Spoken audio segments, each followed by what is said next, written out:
обстановка заключается в следующем. То, что с той стороны по нарастающей идет эта негативная риторика, мы неоднократно об этом говорили, и она продолжается. Да? Вот последние заявления, если мы с вами возьмем товарища Чубарова, да, в кавычках.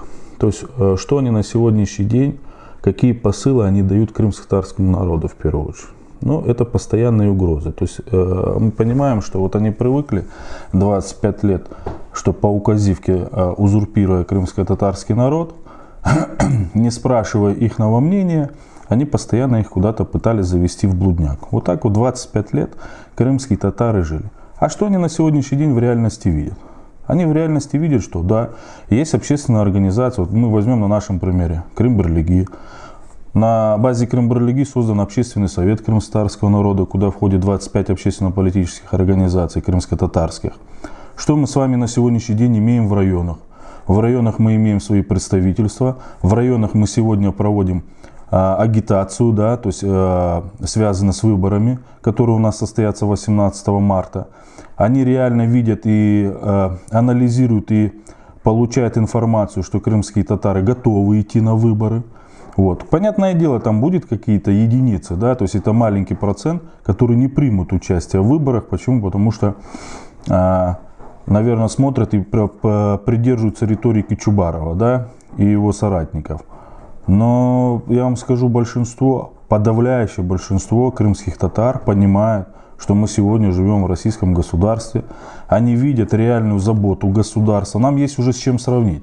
Понимаете? То есть, если 4 года назад, в 2014 году, они рассказывали, что крымских татар будут депортировать, как в 1944 году, что крымские татары будут погружены в вагоны и так далее, и так далее, и так далее. А что на сегодняшний день мы в реальности видим? Мы в реальности видим заботу государства о народах, живущих в Крыму, в том числе и о крымских татарах.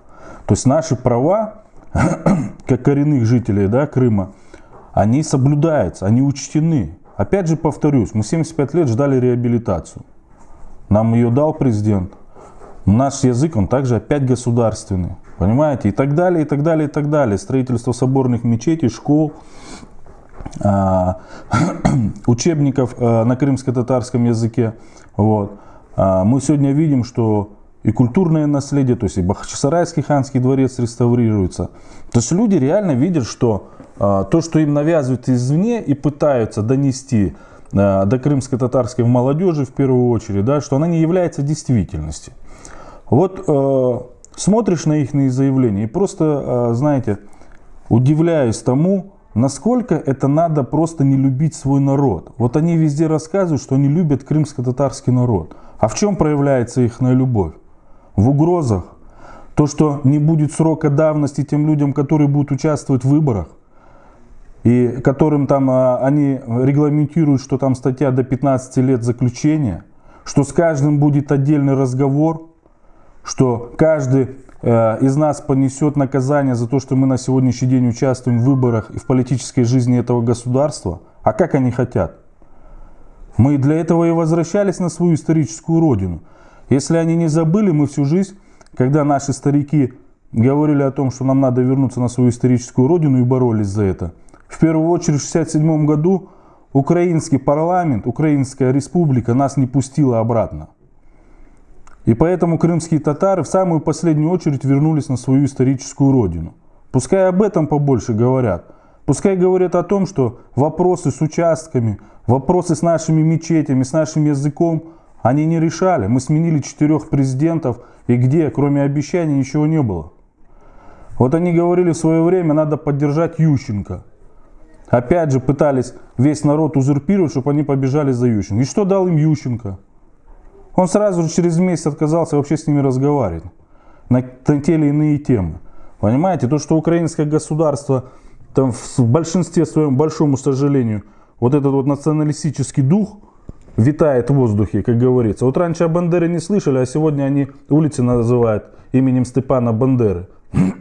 Тот, который расстреливали наших стариков. Понимаете? И вот поражаешься просто тому, что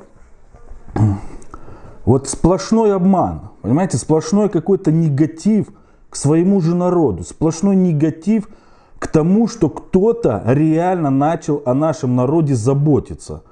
Я говорю сейчас о Владимире Владимировиче Путине.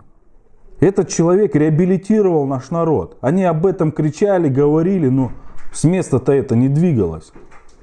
Понимаете? Вот. И что дальше? Дальше опять же мы видим заботу государства о нашем народе. А им это не нравится. Им не нравится, что сегодня крымско-татарский народ солидарен с государством. Что сегодня он хочет развиваться, он строим спортзалы, понимаете, дети занимаются спортом. Молодежь увидела какое-то будущее свое в этом государстве. Никто не запрещает сегодня учиться, говорить на своем языке, быть пригодным этому государству. Если ты хочешь стать тем или иным чиновником в той или иной отрасли, пожалуйста. Но ты должен быть пригодным. А у них же всю жизнь позиция, кто бы ни был. Они будут нас противоставлять всем, кому угодно. Да? Вот лишь бы было по-ихному. Вот, я ТР не смотрю, честно вам скажу. Просто вот они запустили новую программу. Вот. Мост она, по-моему, называется. И даже название не могу сейчас сказать вам точно. Ну, суть в чем? Опять же, политическое нагнетание. Вот они выходят по скайпу со своими там этими Нариманами, Джилялами и так далее, которые выполняют здесь их миссию, да? И что мы видим опять? Вот они, не стесняясь, начинают говорить от всего крымско-татарского народа. Так я тоже крымский татарин. И у нас в организации на сегодняшний день официальных заявлений 16 тысяч. Кто-то наше мнение спрашивает. Если вы хотите что-то говорить, вы говорите от себя. Понимаете? А так мы что видим? 2-3 человека, которые на сегодняшний день выехали в Украину и призывают наших соотечественников браться за автоматы, ненавидеть почему-то Путина. А за что его ненавидеть? Пускай примеры приведут, за что его ненавидеть. Якобы здесь проходят какие-то репрессии крымских татар. Где? На сегодняшний день, понятное дело, если правоохранительные органы тех или иных граждан задержат, кто бы это ни был, русский, армянин, украинец, татарин. А для этого есть правоохранительные органы. Понятное дело, мы этому не радуемся, да? Когда те или иные граждане там, попадают в нехорошие ситуации, но для этого и существует закон. Будь добр, придерживайся законов в той стране, в которой ты живешь. И все будет нормально. Но мы же видим, опять же, да, те, которые не причастны к тем или иным там каким-то ситуациям, их же отпускают. Но не надо, опять же, к этому вопросу подтягивать весь народ. Или все народы, которые живут сегодня в Крыму. Вот они, как вам сказать, вот, подобрать правильно ко всему, что происходит. Вот знаете, они себя ведут, вот им заплатили деньги, да, и мы понимаем, кто им заплатил эти деньги. Мы знаем, кто был у них на Хорултае в 2012 году. На всякий случай заместитель посла США. Понимаете, вот что он делал на крымско-татарском собрании. То есть вот отсюда и растут ноги. И как можно своим же соотечественникам сидеть за границей и угрожать? Учителям, я так понимаю, угрожают, врачам и так далее, и так далее, и так далее. А как нам жить у себя на родине? Как нам воспитывать своих детей? Как нам получать образование? Как нам получать зарплату? И так далее, и так далее, и так далее. И пускай в первую очередь они приводят пример, что в 2014 году референдум прошел мирным путем. Мирным. И дальше больше. Почему они, опять же, наш народ не собрали на площади, вот как они любили на митинги сгонять крымских татар? Почему они не собрали людей на площади и не сказали, что... И побоялись, наверное, сказать, что было анонсировано нашим президентом Владимиром Владимировичем Путиным? Какие предложения он на тот момент дал структуре Меджлису? Почему они об этом во всеуслышание не сказали крымским татарам? Да по одной лишь простой причине, что они 25 лет деньги получали из-за океана от своих кураторов.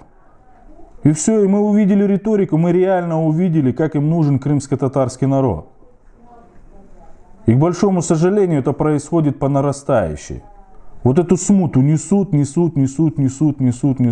Крымские татары, это же уже прямое запугивание, это прямой шантаж. Они видят реально, что сегодня в районах, вон мы в Бахчисарае встречу провели.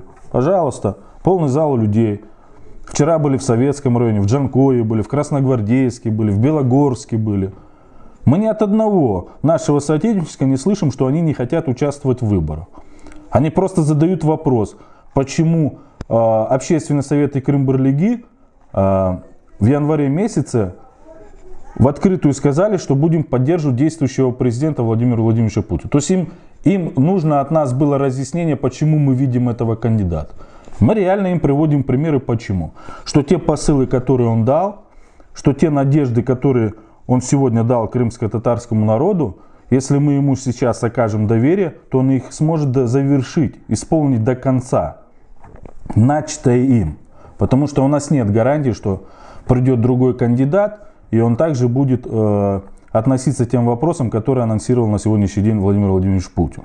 Вот такие вопросы люди задают. Да, задают вопросы газификации, ну вот элементарные вопросы, там вопросы, связанные с дорогой и так далее, и так далее. Но мы не слышим у себя на собраниях, что кто-то чем-то недоволен, и что им нравится риторика этих товарищей, которые извне пытаются на сегодняшний день, опять же, через призму крымских татар, разжечь здесь ненависть, какие-то конфликты. Они не подумали, что у нас всего здесь 300 тысяч. Что у нас, если кто-то из наших соотечественников страдает, мы это сразу замечаем и видим.